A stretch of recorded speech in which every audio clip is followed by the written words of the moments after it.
What's up, everybody? This is Danny Thompson around the association. This is the first part of a podcast that's going to be basically discussing everything about the NBA draft, mock draft. That's my version 4.0 that's being released on Friday, May 24th, 2018. So, normally these type of articles I write, I'll give it a breakdown. But since it's my first full-fledged mock draft for the entire year with all 30 teams being involved in it, instead of writing a completely elongated article, I decided to do a podcast to go along with the adjacent article to give you guys a little bit of insight of why I got guys in certain spots. So as you look at the mock draft, you're probably reading online with the mock draft. I'm going to start with the Phoenix Suns picking at the first spot in the draft. The Suns finally won the lottery, first time in team history.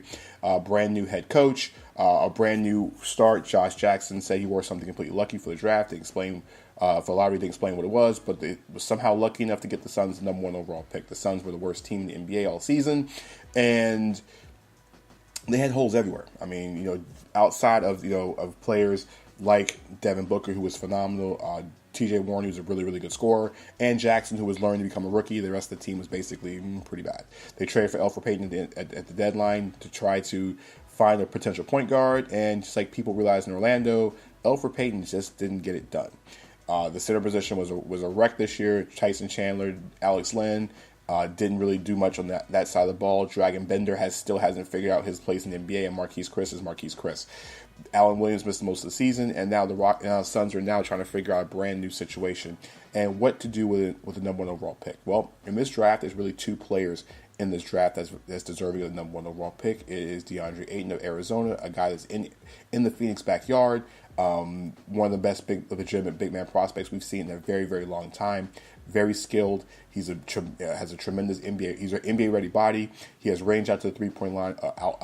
Outstanding rebounder, and a guy who has plenty of post moves and that has range out to the 3-point line. And then there's the Real Madrid wonder kid, Luka Doncic, the most celebrated European player that we've ever seen, especially at his age, 19 years old. The guy who's won pretty much every single award that you could possibly think of in the EuroLeague. And people who complain about the EuroLeague and their competition level, let's just say this. He's playing against professional players since he was 15. There are guys who play in the NBA, guys who have played in the NBA who are playing in the EuroLeague. Any player that is not in the EuroLeague does not play against NBA level competition.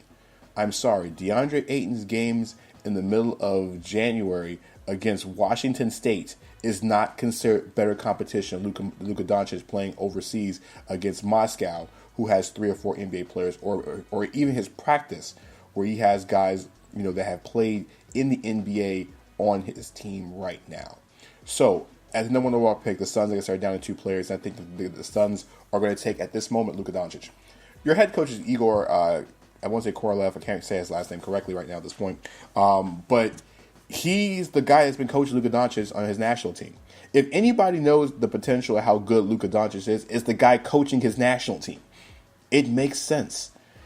The Suns have an issue at point guard. Doncic is the guy who can get the ball to guy who can get guys in sweet spots. He's a very good passer. Mind you, the numbers don't seem to be in his favor, but you have to think in the EuroLeague he plays 25 minutes a night. He does not play the entire game. In Europe, everybody touches the floor. Everybody runs almost a 10-man rotation in Europe.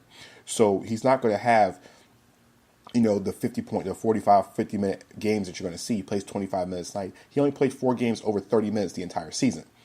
Doncic averaged 14 points, almost 5 rebounds, and 5 assists a game. He did it in 25 minutes. That's very, very good. He's a very good shooter, but he has very good court vision for his size. People might question the athleticism, but here's the thing. Sometimes athleticism doesn't do nothing, but when your basketball IQ is completely through the roof for a 19-year-old, and you have Devin Booker on your side, you have T.J. Warren on your side, you have Josh Jackson on your side, it makes things easier for Kelly Doncic to come in. He's going to play the point guard role. Now, mind you, he's not the best defender in the world, but neither is Devin Booker. They're going to give up points anyway. I know Ayton is the guy that can change things, but remember, Ayton didn't play center at Arizona. He played power forward. That's kind of a scary proposition. And when you have guys like Bender, you still have Marquise Chris, and you don't know what's going to happen going forward. I'll mention Marquise Chris later in this article, in this podcast. It makes things a little bit more difficult. And not to mention the Suns still have another pick in the top 20. They're picking at 16. We'll talk about the 16th overall pick later. So they could be a team potentially moving up to go trade for that big guy. But Doncic is the guy. Suns fans might as well get the Luka jerseys ready. The 77, he's going to be in Phoenix. He's not Steve Nash because he's a little bit bigger, but Doncic is going to be very, very good in this league. Like I said, he has the right people around him. If the Suns did not take his head coach from this Lithuanian national team as his NBA head coach, it wouldn't have been a little bit more of a difficult choice. It'd been more likely Ayton. I get it. If it's Ayton, it's not a problem. But you take something that you're familiar with, you give a brand new head coach, his guy, and Ryan McDonough is trying to accelerate the cycle to get Suns fans to the playoffs. Doncic is your guy because really the free agent market for point guards is awful this summer. And even though you might get a point guard at 16, I think Doncic is the right fit at this point in time for a Suns team that needs a point guard and a Suns team that needs other positions, but the point guard's the most important thing. Without a solid point guard, you're not going to win. The Sacramento Kings, number 2, are ecstatic about this pick. Kings fans know when they won the lottery, say, hey, great, we got the number 2 pick. We're going to get Luka Doncic or DeAndre Ayton. Here's where the draft's going to become a little bit interesting for me. And this is what I'm probably going to get a lot of Kings fans upset with me when I have the pick of Marvin Bagley here at this point. Why would you take Bagley over DeAndre Ayton? Here's the thing. Marvin Bagley is the best offensive player in college basketball. He went to Duke and averaged 20 points in 10. He averaged 20 and 10. You go find the number of players in the history of the Atlantic Coast Conference, and it's been a very good history, that put up over 20 and 10 a night. They still have Willie Cauley-Stein, who they believe in at the center position. And even though Bagley is not the best defender, you got Willie Cauley-Stein back there to be the final piece. Willie Cauley-Stein still has a lot of Tyson Chandler in him. So you put a guy like Bagley next to Bogdanovich, next to Buddy Hield, next to De'Aaron Fox, and now you're talking in your saying you're cooking with Crisco. The Kings can't mess with this pick either way by taking Ayton or taking Bagley. Even if DeAndre Ayton is going to use that power forward next to Willie Cauley-Stein, it's fine. But Bagley is one of those guys that can give you 20 and 10. He reminds me so much of Chris Bosh at Georgia Tech. He's still growing into his body. He's not exactly the best defender, but he'll put a lot of emphasis on how talented he really is. I think he's the perfect fit in Sacramento at number 2. Kings fans might not like it, but Bagley will get a lot of buckets, and him taking at 2 is going to make a couple teams that are picking behind them very upset. Now, speaking of teams behind them, the Atlanta Hawks ended up at number 3, a team that didn't expect to get in the lottery. Welcome to the top 3. The Hawks in this situation now will fly to the podium. When they see DeAndre Ayton sitting on the board at 3, it kind of changes the acceleration process. They added John Collins last year in the draft, and their Mike Budenholzer's gone. They have Lloyd Pierce, a guy who's a very good player developer, and he's going to get potentially the most talented player in this draft. The guy who has the NBA-ready body, the best rebounder, and a guy with a ton of post moves who has range out to the three-point line. The one thing about DeAndre Ayton is that Ayton has not played basketball for a very long period of time. Remember, this guy just came over from Barbados a couple years ago, is still figuring out the NBA game. Hey, that's fine. Atlanta can use him and John Collins in that 4 and 5 role and alternate both of them. And with the Hawks having 2 other first-round picks, and the guys I think they're taking at 19 and 30 will also be contributors, along with Taurean Prince, the Hawks will have a nice, bright future, especially if they move on from Dennis Schroeder, which could be expected. I think could be one of those moves that happened this summer. The 4th overall pick is the Memphis Grizzlies, a team that was so disappointing because they had the second most ping pong balls, fall to 4, and then they don't get either one of the 3 guys they wanted. So what do they do at 4? A lot of people are speculating Michael Porter Jr. at the spot, but here's been a problem with the Grizzlies for years. They haven't had a consistent rebounder. Other than Zach Randolph, can you really name a guy who actually hits the boards and can change games defensively from the power forward position? JaMychal Green's not the type of player. He's a solid offensive player. He gets things done, but he's not a guy that's going to contribute to the rebounding efforts of the Grizzlies. AKA, bring in Jaren Jackson Jr., a guy that disappointed a lot of people offensively this year and didn't take over at times and was in foul trouble. I think averaged like 22 minutes a game at Michigan State. Here's the thing. This guy rebounds. This guy blocks shots. He's going to do that at NBA level as a rookie. Jaren Jackson has a lot of his game, reminds me of the kind of impact Jonathan Isaac brought to the Magic when he was actually healthy this year. Now, we don't see an injury situation with Jackson. Jackson's just a guy that commits a lot of fouls, but Jackson's going to provide the Grizzlies somebody in the post who can rebound, a guy who can block shots, a guy who can change games defensively. And also, because Marc Gasol is much more on the perimeter side of things, Jackson can crash the boards and use that. He's one of the best rebounders in college basketball. I think on the offensive class as well, too. So you have all those things going for you. And I know a small forward and a scorer is going to be a thing, but remember, you can find those guys pretty much a dime a dozen. And really, Dylan Brooks was actually really good last year at the small forward position. A guy they got in the second round who was all season, he was very consistent. He came from Oregon. He played very well. And him and Chandler Parsons, if Parsons can finally get healthy, that combination will be fine. They're gonna probably re-sign Tyreke Evans this summer, and they're gonna try to run it back. Remember, they get Mike Conley back as well too. This Grizzlies team should be in the playoffs this year. Even with, like I said, when you get a healthy Mike Conley, they get a healthy Tyreke Evans for a full season, who actually played really well this year. They'll re-sign him.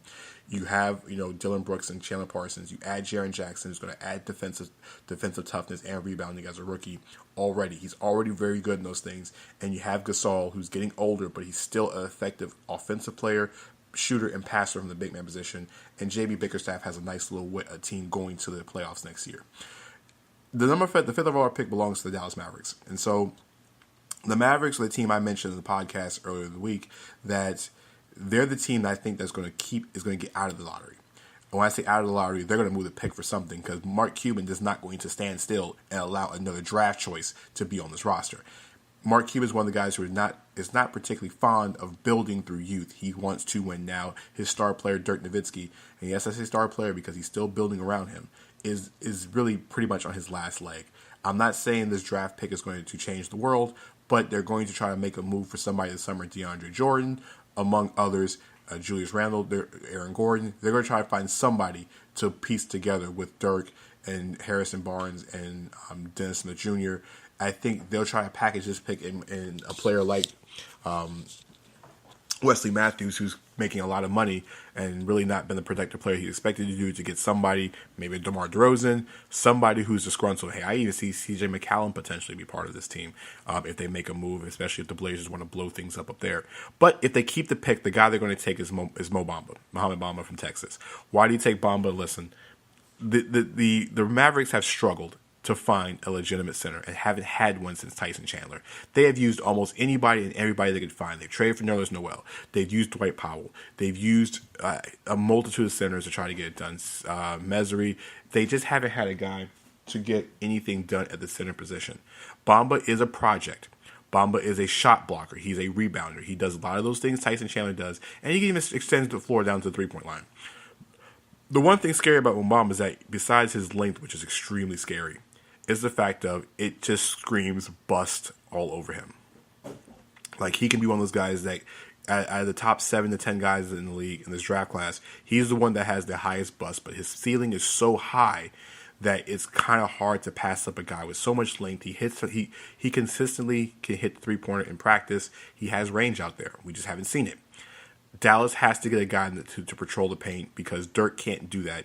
And Dwight Powell is fine off the bench, and that's just I don't think they re-signed Nerlens Noel. So the guy I think here is going to be Bamba. Now, don't be surprised if it is Michael Porter Jr., but I think Bamba's the pick here, because you have to have a center in the NBA, especially, in the Western Conference, because those guys are long and they're very athletic, and so you need somebody to help control the glass, because if Dirk is your center, that's going to be a problem in the Western Conference. So let's get down to the Magic at 6. The Magic, in every single mock draft that you can probably think of, have Trae Young at this spot.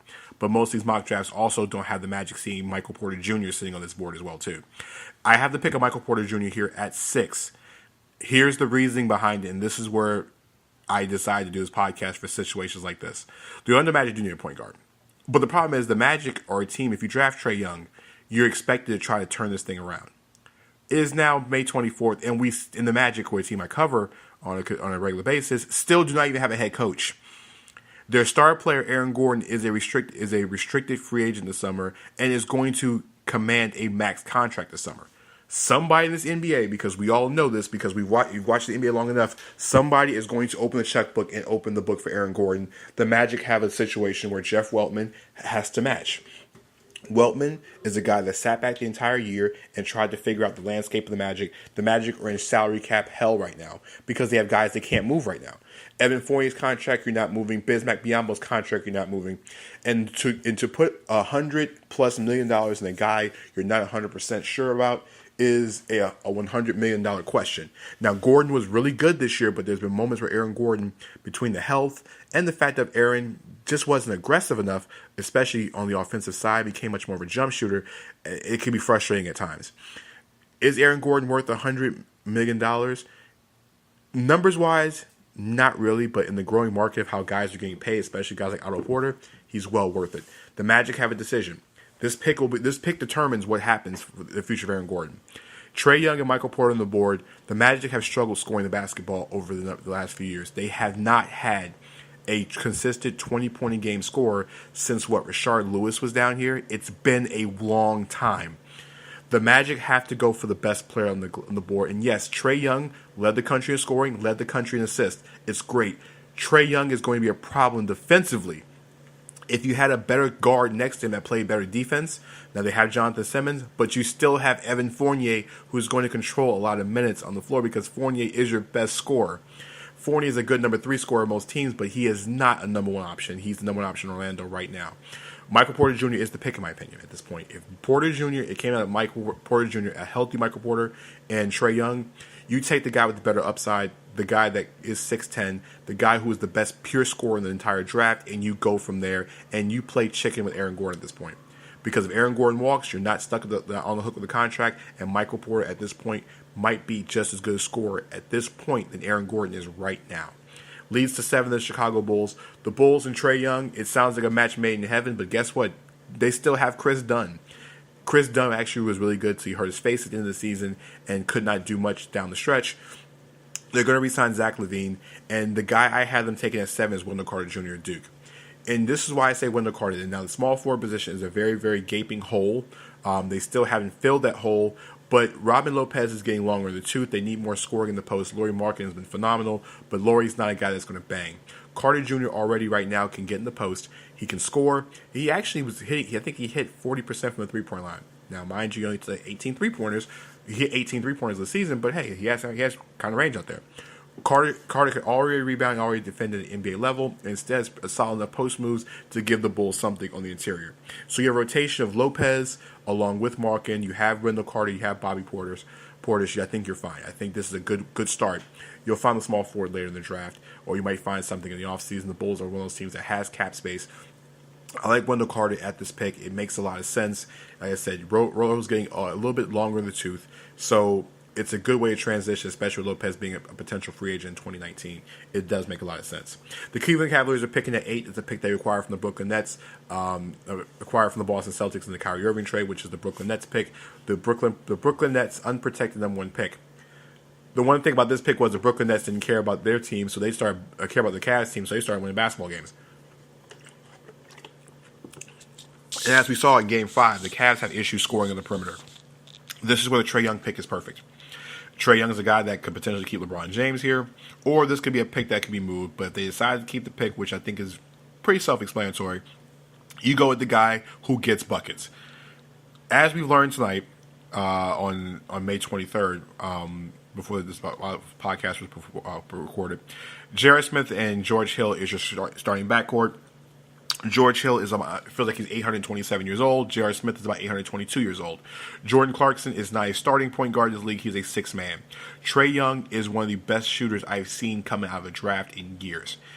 He's going to get his shot off. And when you have LeBron James kicking to Trae Young and kicking to Kevin Love, it makes so much more sense. A guy who's a knockdown shooter. You can worry about the defensive stuff later, the pick and roll later, but when you have a guy, and especially when you're struggling with perimeter, if the Cavs keep LeBron James, you have to find which way to find pieces around him. Young is a guy that can score the basketball and even can create plays. People compare him to Steph Curry. Those comparisons are kind of similar. I think he's more Chris Jackson or Mahmoud Abdul-Rauf, which way you want to confirm him as. But he's the perfect fit for the Cleveland Cavaliers at 8 as a team that's trying to transition to something else. Young is a guy that's going to be able to fit either way and a good building block for the Cavs, even with or without LeBron James. 9 is the Knicks and Colin Sexton. Now, why did I have Colin Sexton here when the Knicks just drafted a point guard? Now, this could be a pick that could be Mikal Bridges from Villanova. Mikal Bridges is another guy they could potentially look at here. But Frank Ntilikina is going to be playing some of the off-ball position, and Colin Sexton is an aggressive point guard.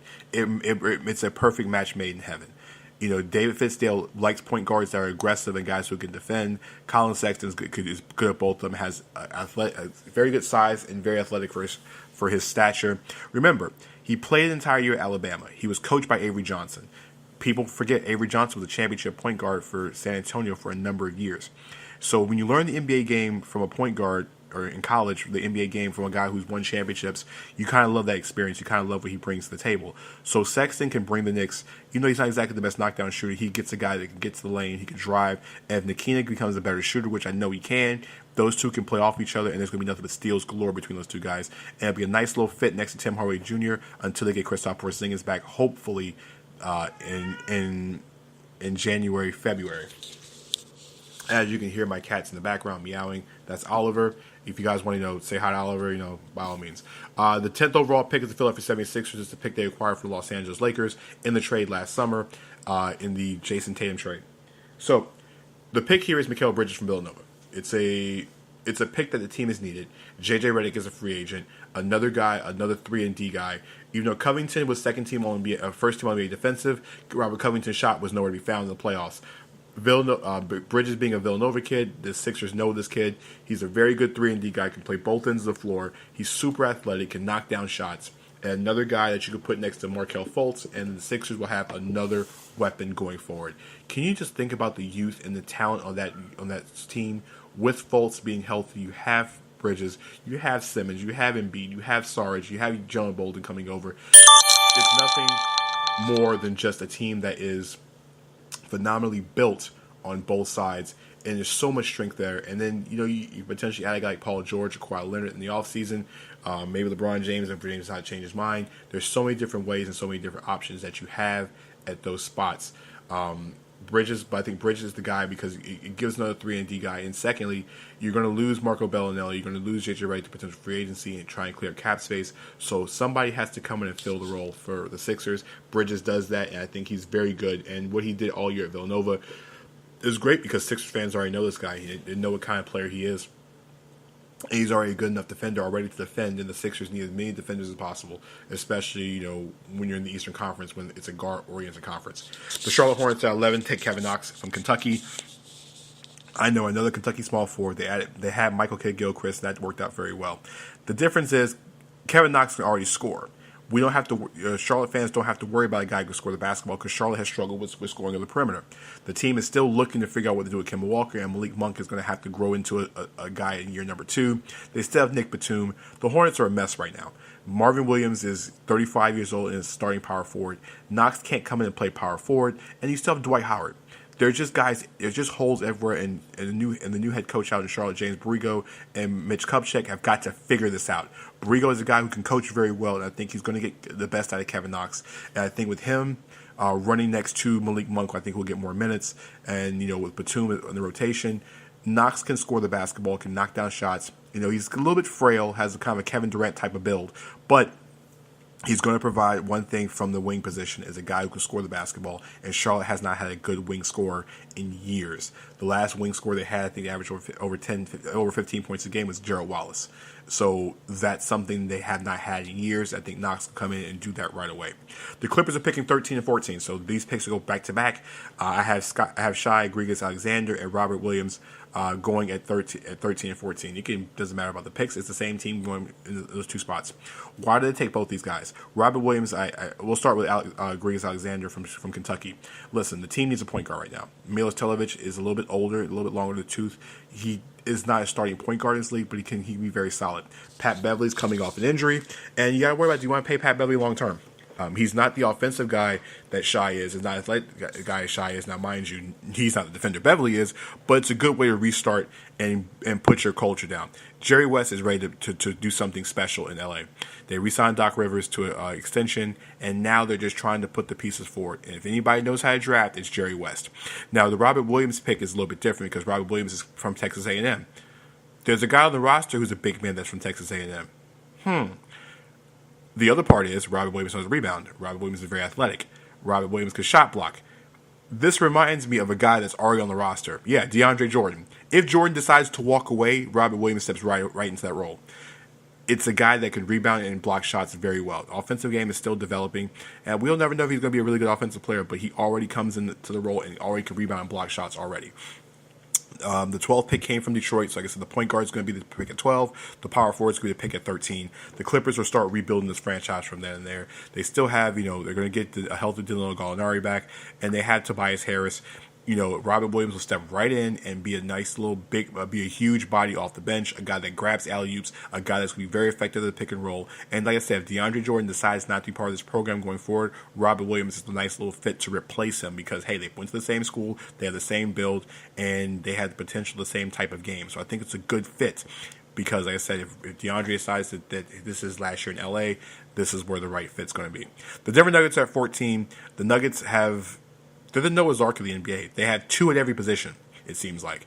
They have Nikola Jokic, they have Paul Millsap, and so I think with this pick, they take Miles Bridges from Michigan State. The Michigan State Bridges, not the Villanova Bridges, is an undersized 6'6" Draymond Green type of player with actually a surprisingly good athleticism.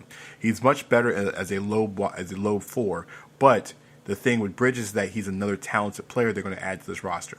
Now, a guy like they could take a draft and stash player here, Deza Musa, a guy I have later on in the draft, could be really at the spot, a guy that you don't need right now because really, honestly, they don't need another draft pick.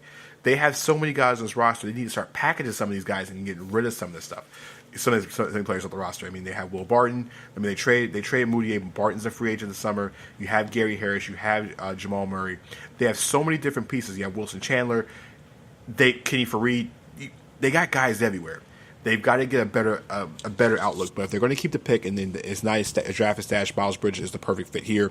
Another guy who can score off the wing, a guy who can shoot the ball very well. Very, very athletic. Just a little bit undersized at 6'6". He's more of a Draymond Green type of player with his athleticism, but he's a good fit in Denver if Denver can just figure out what to do next with his roster. Washington. So now we're getting to the playoff teams, and the Washington Wizards are at 15. The Wizards have a lot of holes everywhere, and the Wizards have no cap space to even fill some of these holes. Now, one of the problems with Washington this year was finding scoring off the bench. What made them so good last year was the fact of they had Bojan Bogdanovic 2 years ago in the playoffs that helped them get out of round one, and it made that a series effect. It made an impact, especially when they got to the Celtics in the playoffs, because they had a guy who can score off the bench. Now, the pick for me here is Lonnie Walker from Miami, a 6'4", 3-and-D guy that they can slide next to Tomas Satoransky and also Kelly Oubre off the bench. A guy that can score, he can defend. He's actually a better shooter than most people give him credit for. He didn't show it all the time as 1 year at Miami, but the guy's athleticism is off the charts. Another guy that can run up and down the court. The Wizards need to keep guys that are going to help them as they try to go forward. I do like Mitchell Robinson here. I had him. I was going back and forth between Mitchell Robinson and Lonnie Walker. Robinson I'll describe later, but I think they go with the guard because really it's hard to find 3-and-D athletic guards at this slot, even though it's going to be a shortage of big guys. And really, they have enough big guys on the roster anyway. With Gortat, you still have Jan Mahimi, you have Jason Smith. All three of those guys, it's going to be kind of hard to move any of those guys anyway. But you get another guard that can shoot the basketball, and the Wizards do need guys who can shoot the basketball going forward for next season. 16, like I said, the Phoenix Suns are picking at 16. They took Luka Doncic earlier in the draft at number 1. So what does the team that has everything else do? They draft something else they have. I think Jonte Porter is the pick at 16. Now, they said they had to go big. If they were going to go 8 and they're going to go guard here, I think they go the opposite direction, go guard first, and then take a guy, Jonte Porter. Jonte Porter is the younger brother of Michael Porter. It's ironically he's just saying the younger brother because both guys went to Missouri. Porter reclassified. Jonte, I think, is still 18 years old, still growing into his body. Had some inconsistencies as a freshman, but he grew as the season came along, became a starter, became a key contributor to the team. He's a very good shot blocker, very wiry for his size. Still has some growing to do and still has some consistency issues, but he still can score the basketball and has range out to the three-point line. And he's a talented enough player, and he's still 18 years old with a body that's still growing. The Suns are going to be looking forward, but let me tell you this. This pick, I don't know. This would be the pick that you see could be packaged with another player to move up, especially if one of those big guys, like Wendell Carter Jr. or if Carter Jr. decides to slide or Robert Williams decides to slide. This could be the pick that goes with a guy like Marquise Chris to move up in the higher parts of the draft to get a second top 10 or top 12 pick that the Suns desperately use, especially if they get Doncic. We're looking at 17, which is the Milwaukee Bucks. I got them taking Mitch Robinson, the center, who was supposed to go to Western Kentucky. Mitchell Robinson is the enigma of this draft. No one has seen him play since high school. The same thing with Anthony Simmons, a guy who I have later on in the first round. Mitchell is a humongous shot blocker, a guy that can play in the post. We don't know much about him. He didn't work. He didn't do anything. Didn't work in Chicago at the draft combine, and no one has technically seen Mitchell Robinson since the McDonald's game last year. What Robinson can do is, from what we've seen in the high school tapes, he's a very good rebounder, very athletic, can do a lot of different things with the basketball on the offensive side. His offensive game still growing, still has growing pains to do. Can shot block for his size and rebound for his size. But the good thing with this pick for the Milwaukee Bucks going into that new arena is the fact that he's an actual legitimate center. So this is not a John Henson situation where he's 6'11", like 230 pounds. Mitchell Robinson's a good 240. That's the difference. He already has a size on him already, and all you have to do is put him in the weight room. That's perfectly fine. The Bucks need something like that. The Bucks need a legitimate center. And even if they take Mitchell Robinson, don't think they're not going to chase DeAndre Jordan this summer or find a way to put DeAndre next to Giannis and next to Chris Middleton, next to Thon Maker going forward. Because can you imagine the length of DeAndre Jordan with Giannis and Thon Maker and Chris Middleton and Eric Bledsoe? It's just completely scary. The San Antonio Spurs at 18. A lot of people have Spurs taking Jonte Porter if he was there at 18. But here's the thing with the Spurs. The Spurs are going to lose. Danny Green's a free agent this summer, and we don't know what's going on with the situation with Kawhi Leonard. If this team decides to make a move with any of those parts, or Danny Green does not return, the guy you look at is a guy like Troy Brown, a very versatile two-way guy, a good scorer at Oregon. He does a lot of the things Danny Green is. He's not exactly a knockdown shooter Danny Green is, but he can defend, and he's a Greg Popovich type of player. I love him here because he can play the 2 and the 3 at the same time, a position that potentially, like I said, with Danny Green could be out the door, and or Kawhi Leonard being out the door. It's a good way to start. Troy Brown's a guy that played a college system. He knows what he's doing on both sides, on both ends of the floor. He still has some things he has to work on. And at this point in the draft, I think is a lot more of the home run type players that you take. And the guy you take in the draft at the home run guy is Troy Brown at the spot. So I like him going to San Antonio here. 19 is the Atlanta Hawks. And the Hawks I have taking another guy that's going to help this team going forward is Dante DiVincenzo, a guy that was just phenomenal in the workouts. He worked out phenomenally. His draft combine was amazing, one of the better draft combines we've seen in a while. A guy that was questioning whether he was going to be in the draft this year or not. He's going to be in the draft, and he's not going back to Villanova. Villanova will lose one of their better players, their top scorer, the most valuable player, one of their top scorers and the most valuable player in the NCAA championship game. DiVincenzo tested off the charts, shot very well in the 2 preliminary games in the 5-on-5, and just impressed scouts everywhere. What he brings to Atlanta is another guy who can score, a guy who's a big game player, and 2, he's a guy with a lot of heart, and he's more athletic than people give him credit for. You know, we saw the athleticism, but we saw it up front during the charts, during the workouts. But he had an athleticism that most people didn't really realize how athletic he was until we saw it in the championship game. So I have them taking DiVincenzo at 19. So 20 is the Minnesota Timberwolves, a team that needs another guard because Jamal Crawford decided he is out the door. Crawford's going to be, he decided to opt out of his final year of his contract in Minnesota and is now a free agent. A guy like Kyrie Thomas comes in right now. He's not the Jamal Crawford type of scorer, but guess what? He can defend and play both guard positions. You need all the help you possibly get in Minnesota because we don't know what's going on in Minnesota right now because Tom Thibodeau still hasn't figured out how to coach superstars in the NBA because you cannot win an NBA regular season game, a playoff game, when your regular season guys are playing an 8-man rotation, playing a ton of minutes. Thomas does come in, is a very good defender already. play a few years in the Big East at Creighton. If you haven't seen him play very long, he's a very underrated shooter for his size. Can play both guard positions, so that's going to help out and become an effective weapon because and not to mention he's 6'4".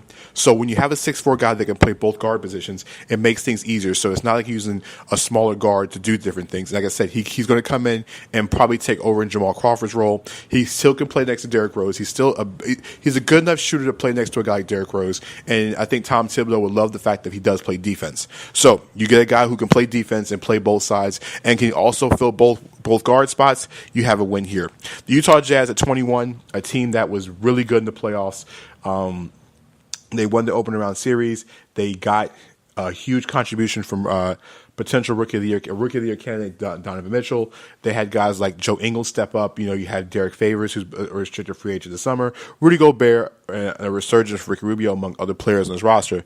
So the guy I have to take it here is Denzel Musa, small forward from Bosnia.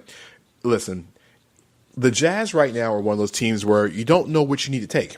Now, Derek Favors, is a potential free agent and restricted free agent. I think we'll sign a 1-year deal to re-sign in Utah because this summer, a lot of the teams in the NBA don't have a lot of significant cap space. And so you want players nowadays take advantage of teams with cap space. With only, 7-8 teams at over $16-17 million apiece, the money for Derek Favors isn't there this summer. So it's in best interest to sign a 1-year deal and opt out and go and try this again next summer when you have, I think, 17 or 18 teams with actual legitimate cap space. So if you take a guy like Musa here, it's potentially he might even come over this year. So it saves a contract on the roster. If he does come over, he's 6'9". He has a lot of Danilo Gallinari, in my opinion, to his game. He's a very good shooter for his size. Some people question, his pure strength. He's still got ways to go on the body side of things, but he can shoot the basketball for his size. And he's one of Sheriff Wards in Europe. But the thing with Musa is that he's like 6'9". You can play both the 2 and the 3. And at any point in time, I think the Jazz can move Alec Burks this summer. They're going to try to find a taker for him because he's still making over $10 million a year, kind of in that Norman Powell syndrome in Toronto. I like Musa here because even if he doesn't come over, if he comes over next summer, the Jazz still have enough time, to get other pieces involved. And really, at this point in the draft at 21, there's not a guy that's going to make a humongous impact, especially on the Jazz. I know they found Mitchell. They found the anomaly at that point in the draft with Mitchell, how great he was. But at this point, you're looking at guards, and Mitchell is such more of a ball-dominant guard. I don't see them taking another point guard at the spot. The 22nd overall pick is the Chicago Bulls from New Orleans Pelicans. There was a promise made in the first round of Chandler Hutchison, and I think the Bulls were the one that made the promise. Remember that we mentioned earlier in the draft, they took Wendell Carter at 7. They need a small forward. Chandler Hutchison, come on down. You're the next contestant here on the NBA draft lottery. Hutchison is a 6'7" guard from Boise State, athletic. He can get to the rim. His shooting is still something to be desired. He is a 4-year guy. That should tell you something. He's a 4-year guy. 6'7", 195, has a lot of Richard Hamilton build. He's one of the older players. He's a pure senior. He can knock down shots. He's very good. He plays both sides of the basketball, very disciplined. I think he can come in and really earn his share of minutes. David Nwaba and Denzel Valentine are in that same position. I think he can earn some minutes as a rookie. And you get a guy that's going to be a nice little complement to what you already have, another nice, solid young piece of the Bulls going forward. Hutchinson had a promise. I think this is where the promise was, Chicago. At these points of the draft, any team in the 20s, and you start seeing guys pull out from workouts, there's a promise somewhere. And when Hutchinson pulled out, there had to be a promise between the team in the bottom part of the lottery. I think this is a spot where he goes. And I think it's a perfect spot for a team that needs another wing to go with, like I said, your young core of Chris Dunn, Zach LaVine, who will resign this summer, Lauri Markkanen, and now Wendell Carter. The baby Bulls are going to be back, contending for a playoff spot this year. They just have to get it all together. Indiana Pacers at 23, a team that made the playoffs, carried Cleveland to everything they had in the playoffs. But one thing they were missing is a nice little guard to go next to Victor Oladipo. I know Darren Collison's getting up there in age. Aaron Holiday, yes, another Holiday. You have Justin in Chicago, and you have Drew out in New Orleans. They take another Holiday joins the league, and Aaron already as a rookie can come in and score the basketball. He's gonna get his share of shots. He can get to the basket very consistently. Between him and Larry Sherman, a guy who also had in the same area, both those guys are potential prospects here. I like Gordon. Holiday better because Holiday's a better scorer. He's a little bit undersized at 6'1", but he has a humongous wingspan, can defend, and he's already a good enough scorer in the NBA to be solid.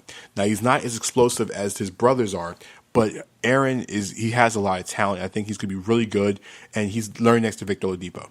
You're going to get Darren Collison, another UCLA guy, in his ear working, and not to mention Nate McMillan's still the point guard. Not the point guard, but the head coach out there. So you have a lot of good guards that's going to surround him. I think Holiday will be a nice little fit, and he's going to be I think he'll crack the rotation. And you got to think about it. He played basketball. He played with TJ Leaf, the other first-round pick from last year. So there's a lot of UCLA connections on this roster. Collison, Leaf. You have another point guard connection, and you have Victor Oladipo, who's also a star guard at the same time. It makes good sense for a team that can use another guard off the bench. You look at the Portland Trailblazers at 24, Jacob Evans of Cincinnati, a hard-nosed defending two-way small forward. At this point in the draft, you're taking swings, like I said, for the fences, and Evans comes in ready to defend already. I know they have Mo Harkless, they have Evan Turner, so why would you draft another guy like that? Listen, you're not getting more athletic, and really, at this point, do you take another power forward? I mean, they have to deal with Yusuf Nurkic this summer. They have to pay him this summer. The Blazers are one of those teams I think is going to make a trade this summer for somebody because you have to balance this roster out. They're too heavy at the guard position, and Nurkic is one down low. There's not enough versatility, and a guy can create off the shot. Now, is Evans a guy who create off the dribble, off the shot? He's okay at it. He's not an elite guy. He's not a guy who's going to write home about. But what he will bring is he's from Cincinnati, and those Cincinnati kids are tough. And you need all the toughness you need in the NBA. I think he'll be a solid role player. He's going to fight for minutes with Mo Harkless, like I said before, and Evan Turner. He'll be okay. It's just one of those picks where I think they'll reach for him at 24 and do something. The Los Angeles Lakers at 25, a team that's also been with guys with promises in the draft. I don't think this is their promise picks. I think their promise would have been to Mitchell Robinson. If Robinson would have been here, been a nice little young piece, especially since Brook Lopez is a free agent and there's not really another big body. Randall, I don't think will be re-signed because they're trying to use that money to go chase LeBron James, Paul George, among other players this summer, DeMarcus Cousins. So my pick here is Anthony Simmons, combo guard from the IMG Academy, a guy who did not go to college last year. He took the entire year off. He graduated. He's a 6'3" combo guard, a guy who can shoot the basketball very well, a guy who can come in and do what Jordan Clarkson did, just pay a lot less money. He's 19 years old. He has a lot to work with, a lot to groom. But if you can shoot the basketball already, it makes things a little bit easier. He's going to find ways to get on the court early because he's a shooter from the very beginning, not scared to shoot. He has to be reined in, but he has he's a very good shooter. People question his shot selection, but he can create off the dribble. Like I say, 6'3", can play both positions. He reminds me a lot of a simple combo guard, a Monte Ellis type of combo guard. That's what it is. He has a lot of those. Like I said, he's 19. We haven't seen much of him play. We probably won't see much of him anyway. So what I'm saying is that Simmons is going to be really good in the future. The Lakers have a nice little young team. Like he has Luke Walton as head coach. It's going to be a good fit. Especially, like I said, he could shoot the basketball already at 19, and he has a lot of combo guard in him. So I think I'll say Monte Ellis is a nice little combination type of player. That's what he reminds me of at this point. The Philadelphia 76ers at 26, they took Mikal Bridges from Villanova with their first pick. So you know what? They're going to go right back to the well. Jay Wright is going to have a Philadelphia pipeline because Amari Spellman is the guy here at 26. Remember, the Sixers are going to lose also Ersan Ilyasova in the free agency this summer as well too. So we don't know about Jonah Bolden's situation. I know Bolden's probably going to be over here, and you don't know who they're going to be adding in the offseason. But at the same time, Spellman can play the 4 and the 5. He has range out. He has range, so that's a nice little quality that you're going to have with him. But at the same time, when you look at him, is that it's another big body, a guy that can rest Joel Embiid. He's not exactly the best shot blocker in the world. He is. He has a tremendous wingspan, 7'2", a 9 foot tall, almost a 9 foot standing reach, so he has plenty of length. It's a guy that he can drive and kick, and don't forget, he hit 65 3-pointers last year at 6'9". So he is a nice pick and pop guy, and like I said, another Villanova kid, a Philly kid that can from the Villanova's in Philadelphia, so another guy that the city knows, a rough and a tough guy who has the ability to knock down shots. And so that's something the Sixers can use. Another nice little inside-outside guy that you can put next to Joel Embiid. And like I said, you need more bodies, especially since the guys that helped you get to the playoffs this year and help you get a 50-win season might not be back. And Ilyasova is one of those guys that helped them. Landry Shamet and the Boston Celtics are the fit at 27. Why would the Boston Celtics take another point guard? Well, as we're recording this podcast, the Celtics are up 3-2 on the Cleveland Cavaliers in the playoffs. The question is, what is the Boston Celtics going to do with the point guard situation? If this team makes the NBA Finals, which they have a chance to, Kyrie Irving is sitting on the bench. They still have to worry about Marcus Smart, who is an impending free agent, and Terry Rozier the year after that. If they decide not to move Kyrie Irving, which potentially could happen, you have to re-sign Marcus Smart. And Marcus Smart is not going to come off the bench. Marcus Smart is ready to be a starter, and some team is going to pay him to be a starter. Well, you have to come in and you have to replace him. Rozier was fine, but you still need another guard. And, Rozier didn't get his minutes and his opportunity until, guess what, Kyrie Irving got hurt. Irving still has knee problems, and with a guy who still has knee problems, even though he's an elite player, it gets to be a little bit hairy. So who do you take in this draft? Landry Shamet, a guy from Wichita State, a guy that's a lot of it's a lot higher on a lot of boards. 6'5", 190. Well, the thing with Shaman is that he's a very good shooter. I mean, he hit 44% of his three-pointers in college. He's a big guy. Is a very good assist-turnover ratio. Very, very smart.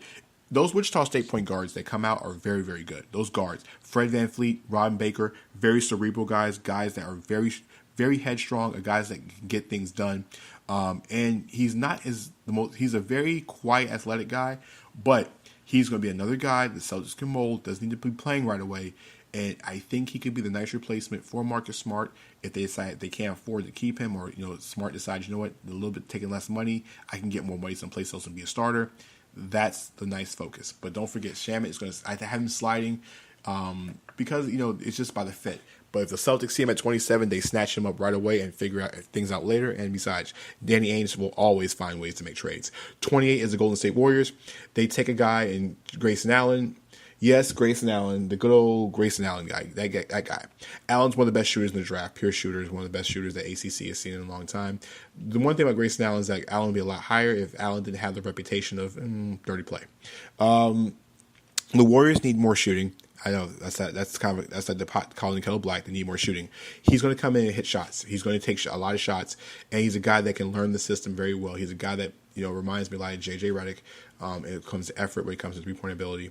He's going to come off screens, and if anybody can find guys coming off screens, the Golden State Warriors. The Warriors they need more backcourt depth. You're not sure about what's going to happen with Pat McCaw, and a point guard could be the option here. So it wouldn't shock me if you saw Jalen Brunson from Villanova at the spot, but Allen's a guy that's going to be the shooting guard here.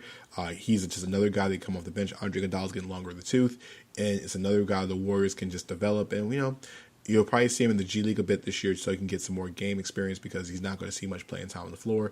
And it's good to have another Duke guy playing next to Quinn Cook. 29 is the Brooklyn Nets, and this is the pick here from the Toronto Raptors. Josh Okogie is the pick here. The Nets like guys who are athletic, long, and this time Okogie can actually shoot the basketball. He's an underrated three-point shooter, a very, very good one, and he actually scored 18 points a game at Georgia Tech, which is an ACC school, one of the top-flight schools in the country. What got him into this draft was the fact that his athleticism shot off the charts. They had a very, very good draft combine. He goes to a Nets team that can use more scoring. They have D'Angelo Russell. You put him and Russell together. You have Karis LeVert. You have a nice little guard rotation in the back there with Spencer Dinwiddie as well too. A bunch of guys who can defend and also be interchangeable. The Nets need scoring. Another guy that could be here is Kia Bates Diop. Another guy they can look at here at the spot. They love versatile guys, and Kenny Atkinson likes guys who can also shoot the three-point ball because the Nets are one of the better three-point shooting teams in the NBA and shoot a ton of them. So another guy that can shoot the three-point ball, that can athletic, sign me up. The Nets take him at 29. Final pick of the first round, the final pick of the mock draft. I have the Atlanta Hawks at 30, taking Kia Bates Diop from Ohio State. He's the last guy that's going to be part of this Hawks rebuild for the summer. Bates Diop's a guy that it could be. The Hawks could take a European at the spot, but since they're not, if they're not going to take one, this would be a Bates Diop, a guy that some draft people have in the top 15, some have him in the second round. This guy increased his scoring from 9 points to 19 points a game as he was, I think, the Big Ten Player of the Year this year. He can score. He's another versatile guy. He's not going to come in and start because you still have Taurean Prince there, but a guy that you can get off the bench to score baskets. You add him and Dante DiVincenzo coming off the bench as a rookie because Kent Bazemore somehow can't be moved, and you have a nice little duo back there. And Bates Diop is one of those guys who can defend. He plays real hard, and that's what you need in the NBA. You just need guys that can play extremely hard. And that is my mock first round draft. Now, I know some people ask, where's Zaire Smith? That's a guy I've been hitting hot or cold with Zaire Smith the entire draft process. He probably end up in my next draft board somewhere. I don't know where to put him right now. That's another question for another day. I'm gonna get flamed for this pick for Zaire Smith not being on this list, but I think he'll probably end up in the first round. I just don't know where. He could be one of those guys that could slide in the first round, at the bottom part of the first round, but I have him off the draft board as of right now. Things can change. Like I said, this is May 24th. So as is writing, like I said, we're a month away from the draft. So check me out on Twitter. Let me know how you feel about the draft lottery, and let me know how you feel about my mock draft. Hit me up on Twitter at NBADT29. Follow the site, which is aroundassociates.com, and also on Facebook. So this post is actually going up with the article that's going to be posted at 12 p.m. Eastern time on the website. I'll see you guys later. Peace.